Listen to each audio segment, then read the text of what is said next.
तिखट चटपटीत दह्यातलं चिकन बनवण्यासाठी अर्धा किलो स्वच्छ धुवून घेतलेलं चिकन घ्यायचे, त्यावर अर्धा लिंबू पिळून घालायचे, 2 चमचे दही, हळद, धना जिरा पावडर, कोल्हापुरी तिखट, चवीनुसार मीठ घालून छान मसाले या चिकनला लावून घ्यायचे। 15 मिनिटांसाठी हे बाजूला ठेवून घ्यायचे। कढईमध्ये 3 चमचे तेल घालून खडे गरम मसाले घालून घ्यायचे, छान असं परतून घ्यायचे।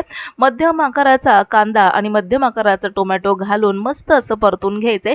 कांदा टोमॅटो छान असे गळले पाहिजेत। आता यामध्ये आपण दह्यातलं जे चिकन आहे ते देखील आपण घालून घेणार आहोत।